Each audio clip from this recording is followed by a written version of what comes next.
Okay, welcome back. In today's video, we are going to be talking about compressed path databases, CPDs. So CPDs are an extremely performative. They are the backbone of a lot of state-of-the-art search, as we'll see in both regular static problems, as well as problems where the targets actually may be moving, and even in dynamic environments where essentially while we're planning, things in the world might have changed, doors might have opened, closed, etc. So all of this is to say we haven't even got into these types of environments yet, but CPDs are going to be essential for forming a foundation in all of these areas. So what are compressed path databases? Essentially, this is going to be our perfect heuristic, okay? So we've been working with search, these heuristic search algorithms, things like the A-star algorithm, and we've talked about the idea that the efficiency of our algorithm, the speed it completes, the number of expansions, is heavily dependent on both the cost so far G, but then also on your heuristic function H. Now, the more informed your heuristics are, the faster search, the less expansions we need to actually look at to prove that we've found the optimal cost. So heuristic accuracy is extremely important for all of these problems and anything we kind of look at. And so in that regard then, let's talk about compressed path databases, which are the perfect distance heuristic. So up until now, we've been exploring these very, very simple, fast to compute methods of building heuristics, things like the Manhattan distance, octile distance, straight line distance. These are baseline ideas that get us used to using heuristics, and we still absolutely use them in online settings. However, in today's video, we're talking about the type of problems where you have free time before search. We are going to be spending a substantial amount of time doing what we're calling pre-processing. So we're able to do a load of work up front before our task, our agents, our players have to actually request a path. So this is relevant in many, many different domains, right? When you're trying to set up, say, self-driving cars, you have a bunch of time ahead of time to do extra work so that we can enable the cars to make quick decisions. It's of course extremely relevant to video games, right? The video game developer will create these maps and they'll be able to do upfront work to create a database so that then when a player clicks somewhere on the map, well, you're not having to do a fresh search every time. You will be making use of a concept like a CPD to massively increase the movement speed. The player experiences no delay, no interruptions to their gameplay. Okay, so I've been beating around the bush a fair amount. What is a CPD then? Well, a CPD is an all pairs, shortest path oracle. Okay, so by oracle, we mean that I can query this database and it will tell me the exact true distance between my current position and the target. Every single time, for all pairs, for all possible locations that your start and target may be, well, we're going to be able to query the database and it will be able to inform us where we need to go. So that is exciting. We often call this, maybe I'll just also draw the acronym. So this kind of problem, this all pairs shortest path oracle, we often call this the all pairs shortest path problem, APSP. Just thought I'd mention that because that might be something you see in future studies. Okay, so let's dive into the idea then. Okay, great. I need some way first of obtaining the data. How am I going to actually find the distance from any node to any other, right? In the naive sense, you might think, well, I'm just going to run a whole lot of A-stars, right? I've been told that A-star is an efficient algorithm. Well, technically you can modify that to work, but that is completely wasteful, right? So the A-star algorithm is essentially exploiting information, problem-specific knowledge about where we want to go, about where the target is. In this kind of situation, we can simplify the problem a lot more. Our target is all other nodes, right? So your heuristic distance estimate to the closest target every time, well, it's essentially 0, right? So using informed search kind of becomes pointless. The simple version here is that we are going to be running essentially an unbounded uniform cost search. We are running unbounded Dijkstras, okay? So from every possible start location, right, in the entire graph, so in this simple problem I've drawn up here, and I have a little grid example that corresponds to the graph, right? In this problem, well, there are 7 reachable nodes, so you know it would be 9 total nodes. The length of this corresponding table, right, of the all pairs is going to be n each way, so it would be 9 or 7 because I'm simplifying it and ignoring the positions that are unreachable. So it'll be 7 times 7. That's already 49 entries we're looking for. What we'll be doing is we're running an unbounded Dijkstra from all possible start locations. I'm going to radially search outwards using Dijkstras, and I'm going to be recording the actual distance it took, the shortest path to every other node. I'll write that down here. One thing to note in that regard as well is this is what us computer scientists usually call an embarrassingly parallel problem, right? Because each of these independent Dijkstras, we have to do this for every one of the possible start locations.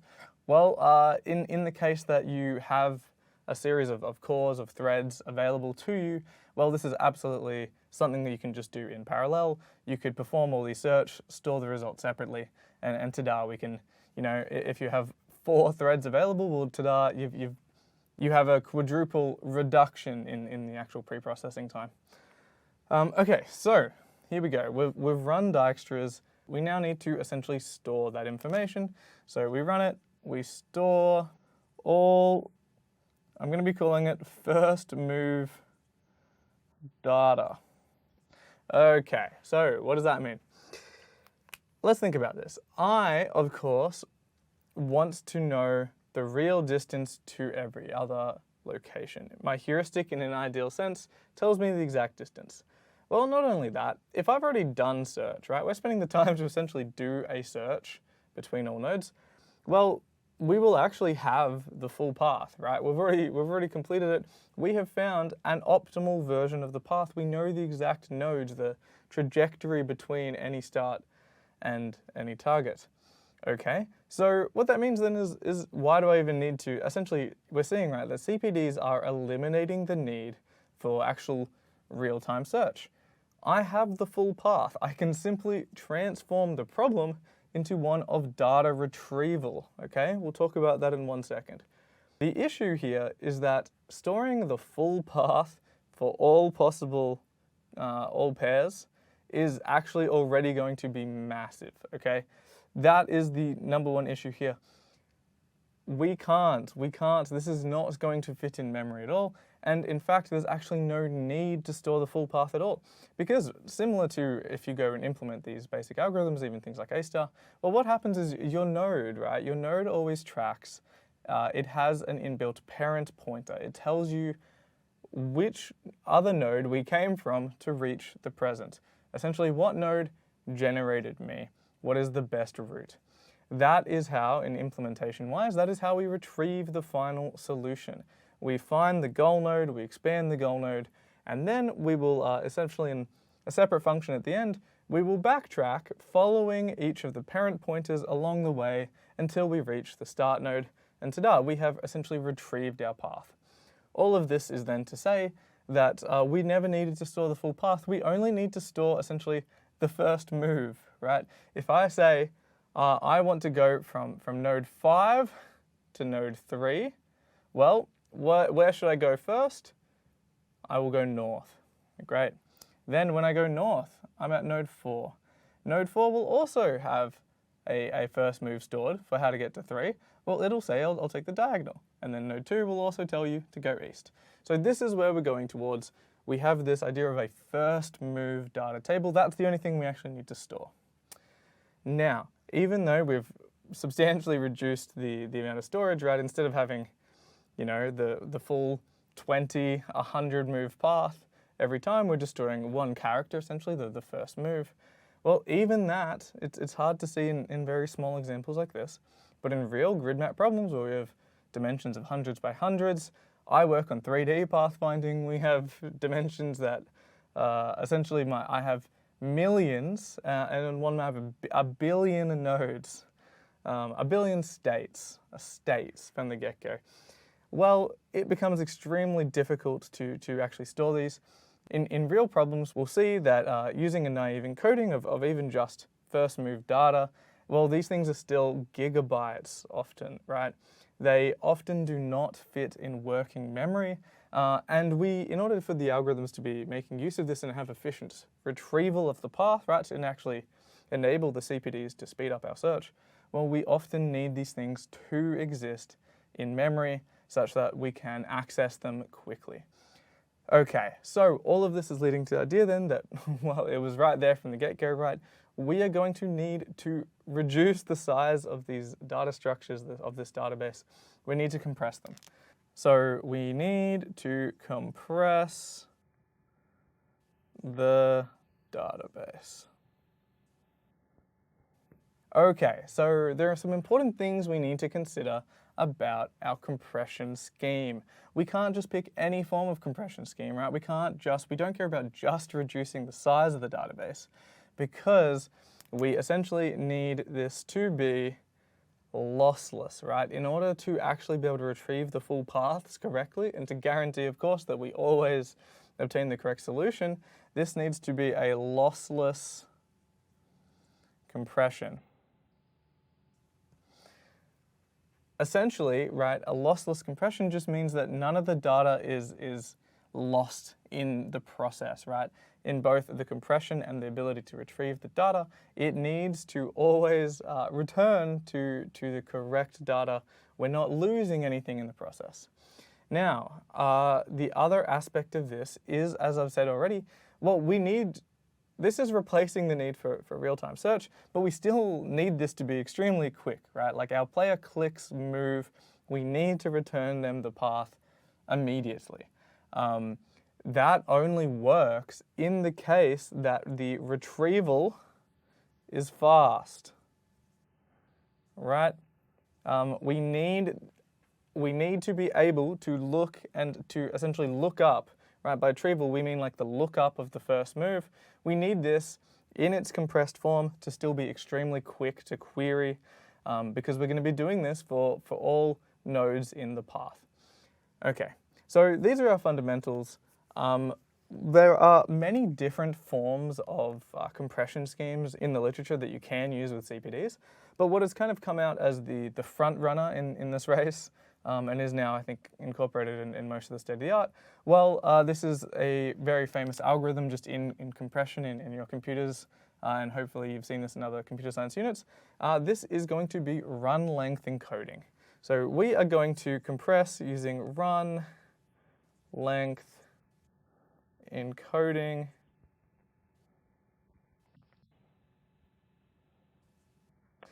Which is often abbreviated just to RLE. So we're going to work through a worked example over here to show how we take our initial data and then how we're going to convert that into a run length encoding. So essentially this is going to be a way of taking each row in our database, and we are going to compress this to a much smaller value, but it is going to be lossless. We're going to be exact in our compression. Okay, so let's walk over here then and start having a look at this example. So what we're doing is we have our original problem, right? I drew the grid before. Here I'm just looking at the graph. These lines indicate the connections, right? The ability, the traversal options from every node. At node 4, we have 4 options. At node 2, we have 3, so forth.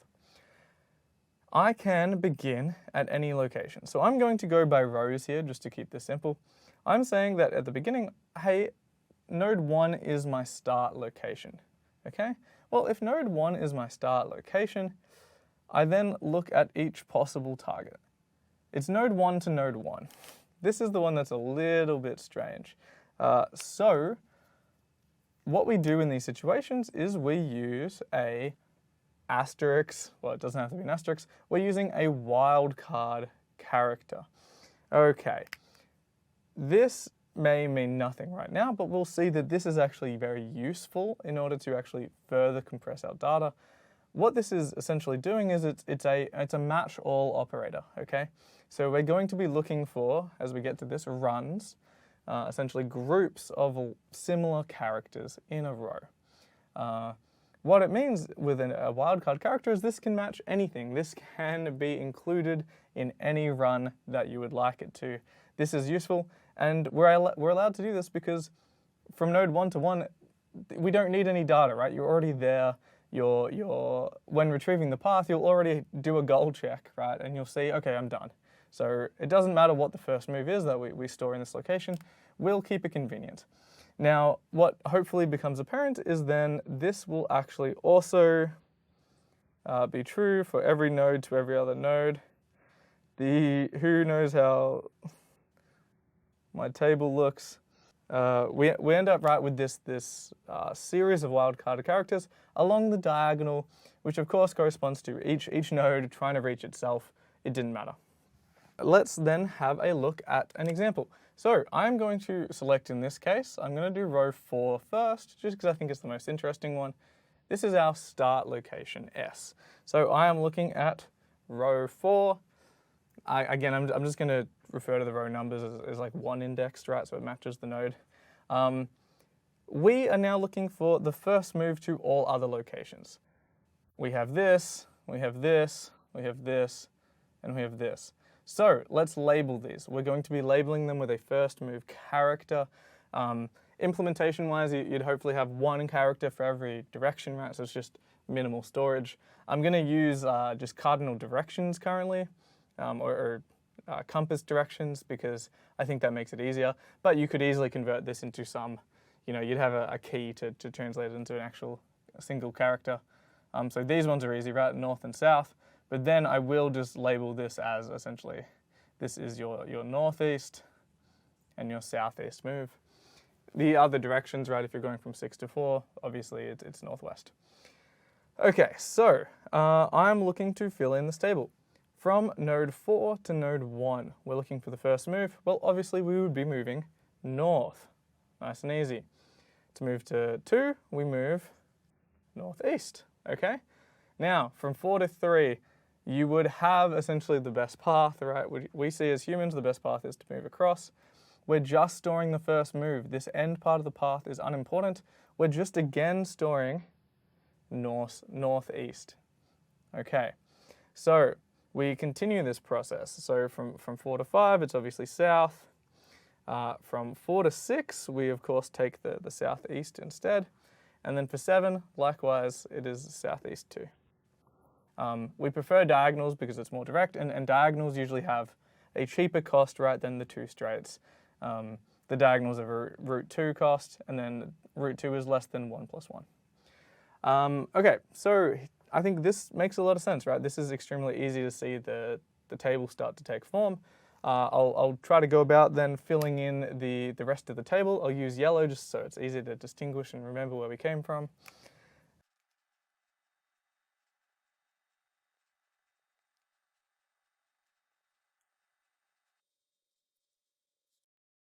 Okay, so I've drawn up the table here. I filled in all the data, right? Some of them are nice and simple rows. Hey, from node 7, the only option is ever really to go west, similar with node 3. So we get these really nice runs. Okay, let's talk about the idea of run length encoding. So I'm going to draw a partition here, and I'm going to rewrite the same data in what is the RLE for each row. Here's what we're doing. It's pretty simple. So we are looking at possible runs. Runs means essentially a series of characters that are the same in a row.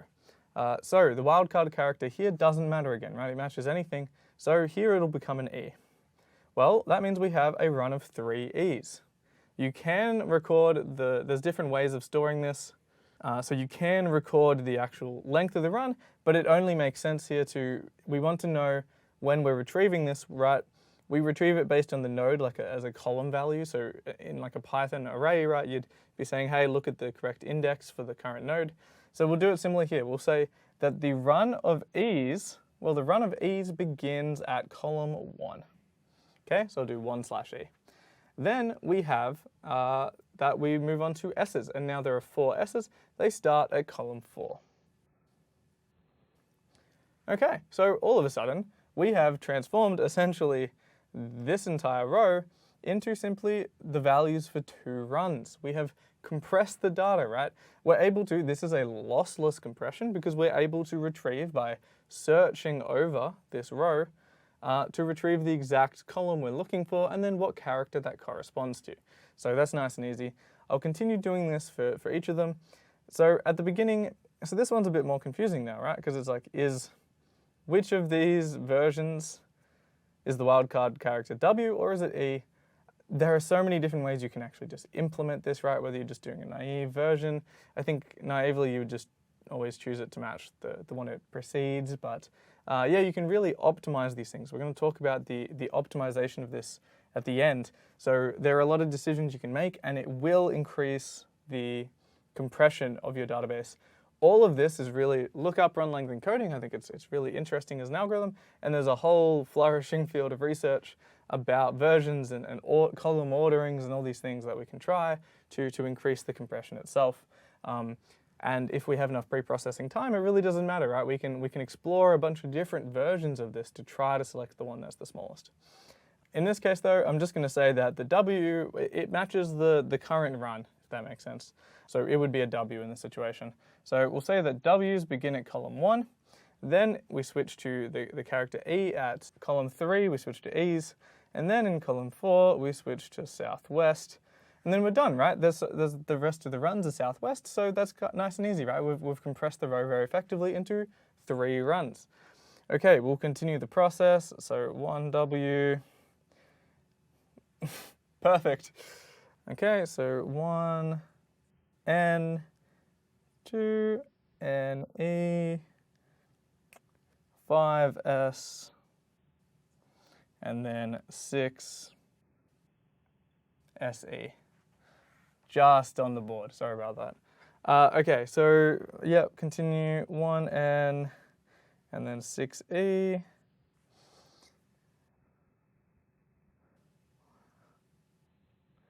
5 west, and then 7E.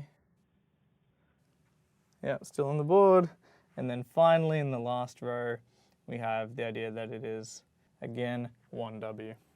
So this is run length encoding. We've taken this entire table of 49 characters and we've compressed it essentially down to just a series of runs. If we add these all up, so it's 2, 3, 1, 4, 2, 3, 1.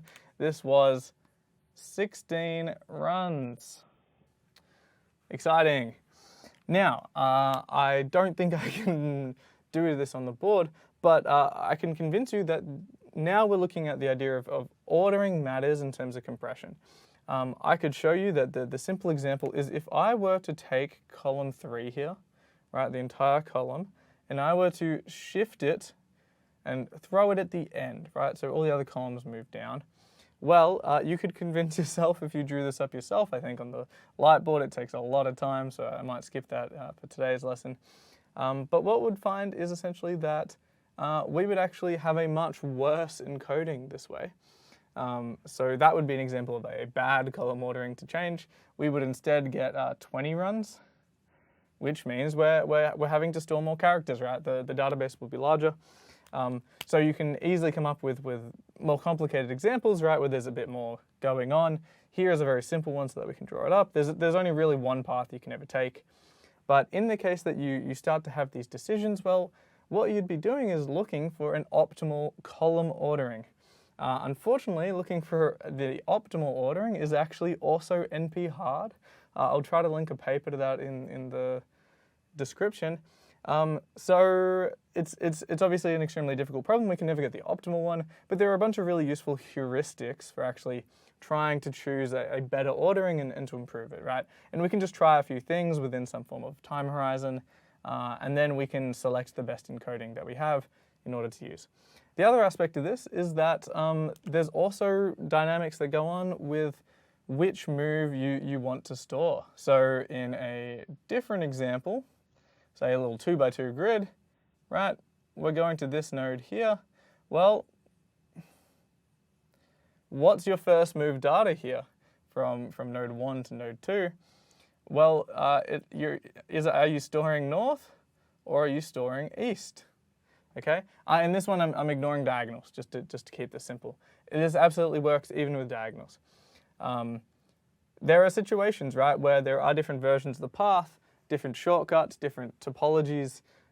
You could have a choice, right? Your optimal path could be reached via 2 locations or more, right? You could reach it through up to whatever your branching factor is. In the case that all of these are equivalent length paths, well, we had a choice of what character we were actually going to be putting into the table in order to try to do this compression. So there's some really exciting ideas there that I won't go into in this video. But yeah, you can go and essentially, you can do these nice you can take greedy approaches to try to find, if you reason, you write every character they could be, and then you're trying to, in each row, create this greedy maximum length runs each time through the selection of these characters. So that's also exciting work, but is a little outside of the scope of this class. And note that, right, when we're doing this, the traditional Dijkstras, we would probably only be storing one version of the path. So in order to get this idea going, where we're actually storing all possible versions of the path, well, we would have to also modify our Dijkstras to essentially be a bit of a harder problem, but to record at each node the direction we reached it from. So again, the initial size of this database would be substantially larger. Okay, so all of this is taking us to the end of compressed path databases. Compressed path databases are an all pairs shortest path oracle. They give us the exact distance. These are the perfect heuristic. We can solve the problem now rapidly fast, but we forgot the last aspect. We need to retrieve the path. Yes, we've stored it. How am I going to, when I'm querying, hey, I am at node 4, right, and I want to go to node 3. Where do I go? The row is encoded now, it is compressed.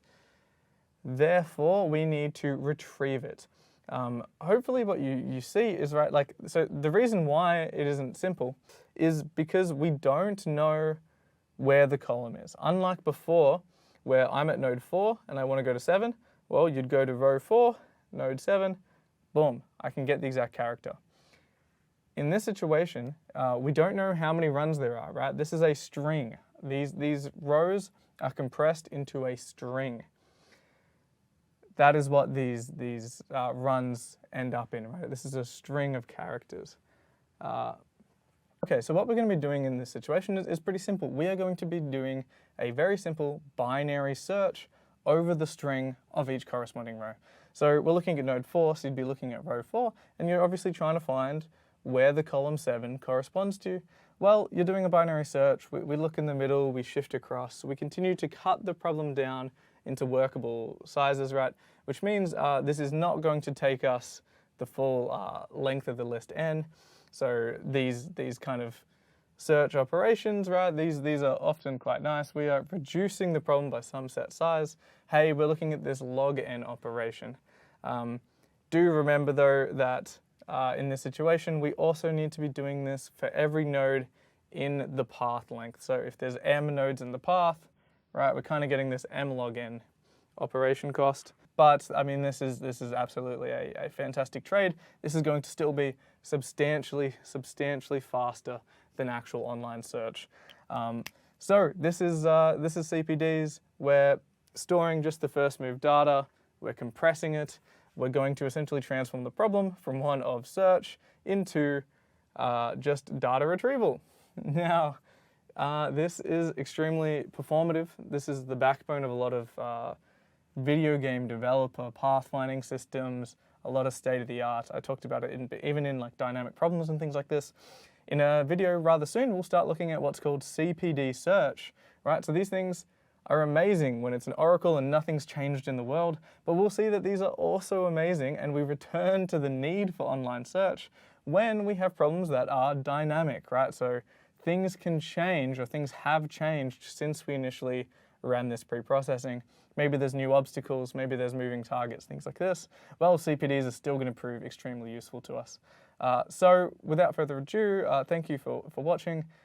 Please join me in the next video when we look at differential heuristics, which is an exciting continuation of these ideas, but for the purpose of online real-time search. Join me there. Thanks.